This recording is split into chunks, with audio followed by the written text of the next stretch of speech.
Today's video is on qualitative changes in equilibrium systems. So in the last note, we looked at some quantitative changes and we actually looked at some numbers. Today we're going to look at it more qualitatively, so in which direction the reaction will proceed without actually looking at numbers.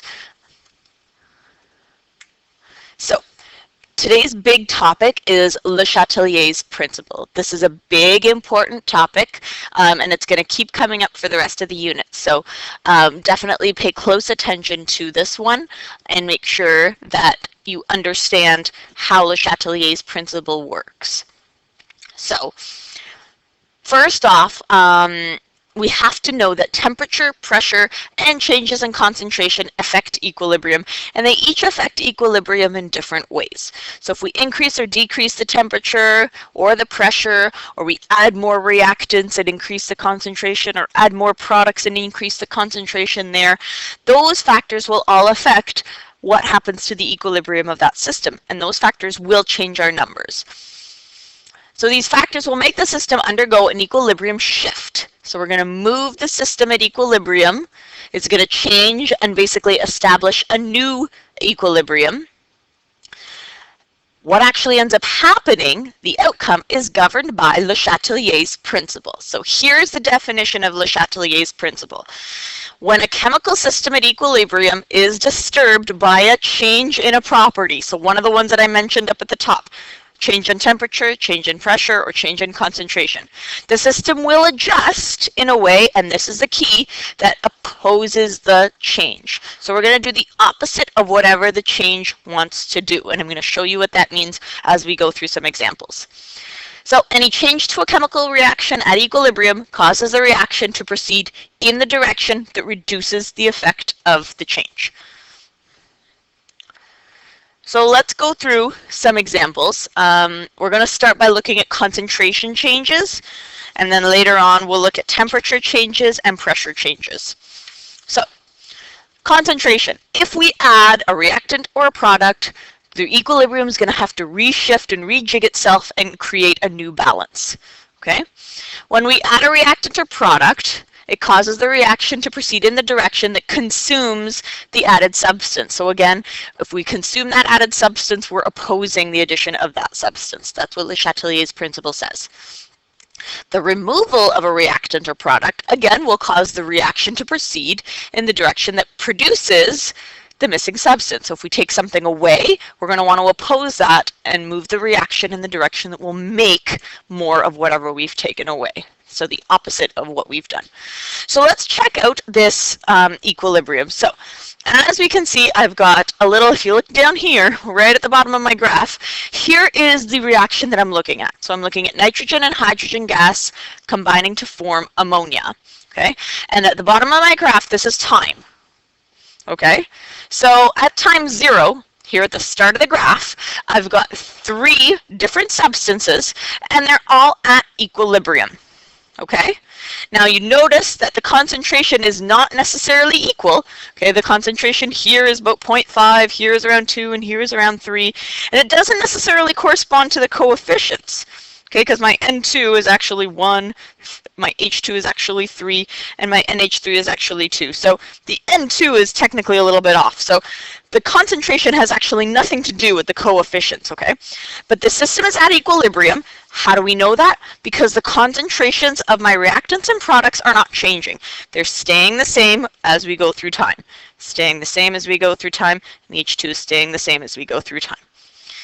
So I've got a system at equilibrium. Great. If you wanted to, I could make you calculate KEQ for this system. Okay. Now we're changing it up. So this is what's new for today. Let's say after, say, 1 minute of this reaction, I add more nitrogen gas. So what is that going to do? It's going to increase my concentration of nitrogen gas. Now instead of only having 0.5 moles per liter, now I've got around 1.5 moles per liter. So I've added in reactants. I've added in N2. Now what's going to happen? The equilibrium is going to have to shift again. We're going to have to shift in the direction that will consume up or eat up or get rid of that added reactant. So because I've added N2, Le Chatelier's principle says I'm going to have the reaction happen to get rid of that extra N2, so do the opposite of what I've just done. So what's going to happen? The equilibrium, to get rid of N2, if you just look at the bottom, at the reaction for now, to get rid of N2, I've got to make the reaction shift towards the products. If I want to get rid of more nitrogen, I've got to make more products so that I'm making ammonia and my nitrogen concentration can decrease. That's exactly what's going to happen. That's what Le Chatelier's principle is saying would happen. So when I do that, what happens to all three substances? Well, you can see if I'm starting to make more NH3, my concentration of N2 starts to fall a little bit and then eventually plateaus again. What's going to happen to my H2? It's also going to decrease. So here you can see up here, I'm starting to decrease it and then eventually it's going to plateau. What happened to my NH3? Oops, sorry. Oh shoot, there we go. What happened to my NH3? Well, because I'm making more products to get rid of the N2, my products actually here went up and then eventually plateaued. So that's basically what's happening in the graph. You add one thing or two things or whatever it is, the reaction is going to proceed to basically do the opposite of whatever you've done. So when I add N2, I shift towards the product side. That's my equilibrium shift. I make more NH3, and I make less N2 and H2. Here are some more examples. So let's look at the first one. CO2, H2O gives you H3O plus and HCO3 minus. What would happen to this if I increased the acidity? So if I'm increasing the acidity, I'm changing the concentration of one of my substances. Which one am I changing the concentration of? I'm changing the concentration of my H3O plus, and I'm making that go higher, right? Because remember, that's your indicator of an acid. So if I make this go higher and I add more acid, what will happen to the rest of the equilibrium? It means the equilibrium is going to shift towards the reactant side, and I'm going to make more CO2 and more H2O. It also means that my concentration of HCO3 is going to go down. So all those things are going to happen. So if I increase the acidity, it will cause an increase in CO2 as well as H2O and a decrease in HCO3. Okay, let's ask you another question. Let's look at the second example. What would happen if I increased my SO3? So if I increased the reactants, what would happen? If this gets added, what'll happen? I'm not going to make even more of it, so I'm going to actually shift towards my product side in this case. And what's going to happen? I'm going to favor my products. I'm going to make more SO2, and I'm going to make more O2.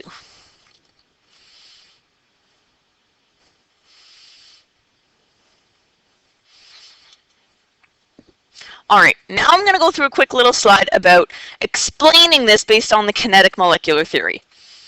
So let's read through these points. Why does this happen? Why do we see this shift? Well, when I add reactant, if I have more reactant, it means I have more chances of more frequent collisions because I've got more of them there. And that increases the rate of my forward reaction. I've got more reactants, they're all bumping together, and I'm making more products. So I've increased the rate of the forward reaction. The rate for the reverse reaction does not increase immediately. Therefore, your forward and reverse reactions are not equal. But eventually, the reverse reaction rate, because I'm making more product, the reverse reaction, those products are going to bump together and make the reactants again. So the reverse reaction rate eventually increases as well as you get more and more product formed.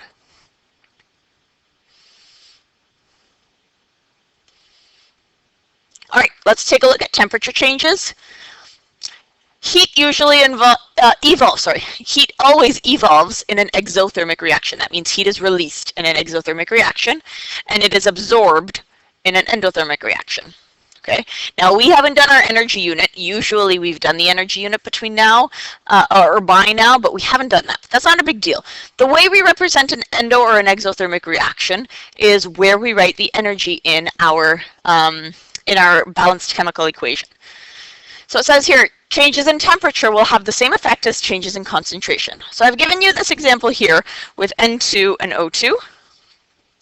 And I've got this adding heat here.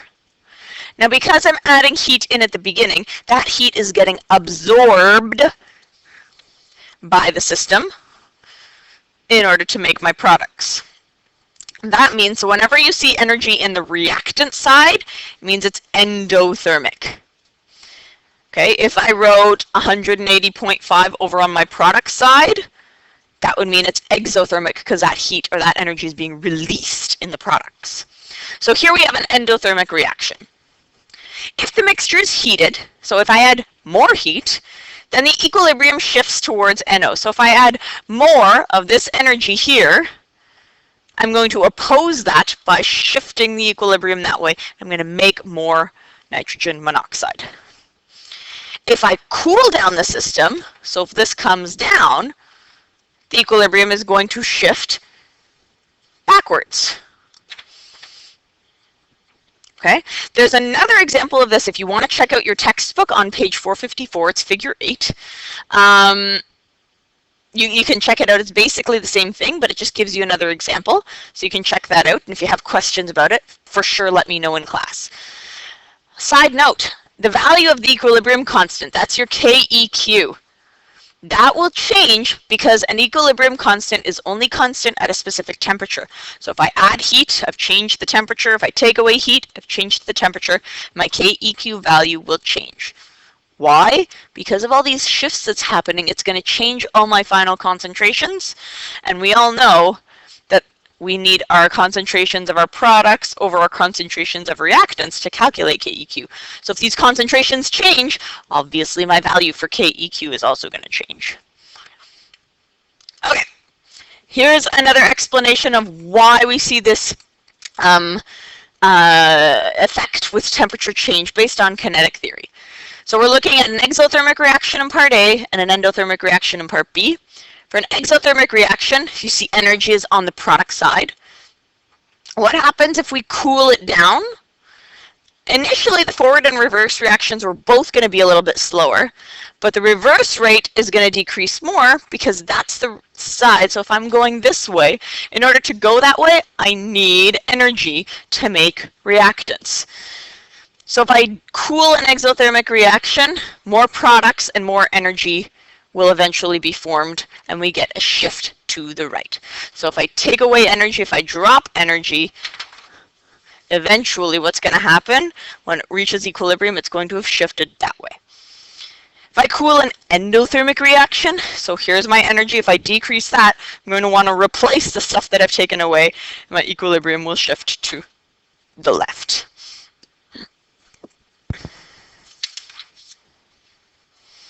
All right. One more thing to go through. Gas changes, pressure changes, or volume changes, okay? When we're talking about gas, pressure, and volume, this only works for gaseous equilibria. So that means all of the entities have to be in the form of a gas, okay?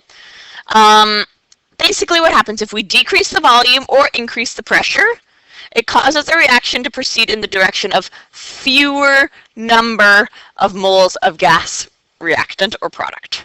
So whichever side, reactants or products, has fewer moles, that's the side that's going to be favored. Why? These occupy a smaller volume, so if I have fewer numbers of molecules, it occupies a smaller volume, and that relieves the stress of the added pressure on the system. If we do the opposite, if we increase the volume or decrease the pressure, it causes the reaction to proceed in the direction of greater number of moles of gas. Again, because there's more room to move around, we can have more molecules. So the example I'm going to give you, N2O4 gives you 2 NO2. If we increase the volume, we're going to drive the reaction to the right, because if we increase the volume, we're going to drive the reaction to the direction of greater number of moles. That's this way, because there's 2 moles on this side and only 1 mole on that side. If we decrease the volume, I'll do that in blue, the reaction is going to shift this way because we're going to shift to the side with fewer number of molecules. There's an example in your textbook if you want to have a look. I also have a video attached here. So Here's this video. So I'm at a certain pressure here. What I'm going to do is I'm actually going to compress. So I'm decreasing the volume and at the same time increasing the pressure. Watch what happens to my molecules. So right now, if you take a look, I've got many NO2 molecules, and this one here, my N2O4, and so I've only got 2 molecules of N2O4. When I compress it, I'm going to make more molecules of N2O4 because in the whole long run gives me fewer molecules, and that decreases the pressure of the system. Okay, so let's go back to here. And we'll go on to the next slide. We're almost done. So how do I explain these volume changes using kinetic theory? When we decrease the volume, the forward and reverse reaction rates increase, but the rate of the forward reaction, at least in this example that I've got written up here, is going to increase more because there's more particles. So when I decrease the volume, I've increased the pressure. I've got more particles here. They're going to collide more and shift the equilibrium that way. So I've shifted to the side with fewer number of molecules or fewer number of moles. Lastly, changes that do not affect the position of equilibrium. If we add a catalyst, what it will do, it'll decrease the time required for the reaction, but won't affect the final position at equilibrium. It lowers the activation energy, which we haven't learned about, we'll learn in the next unit, for both the forward and reverse reactions. Basically makes the reaction easier to happen, but it will not affect the final equilibrium. Also, the addition of an inert gas at a constant volume, and you will see some questions where this happens, this will change the pressure in a gaseous equilibria, but because the gas can't react with any of the other gases, there will be no change in equilibrium. So the presence of the inert gas changes the probability of successful collisions for both reactants and products equally. There's no change there. So that's all for today. We will go through some more examples in class as per usual, and hopefully you've written down any questions that you have and we can go from there.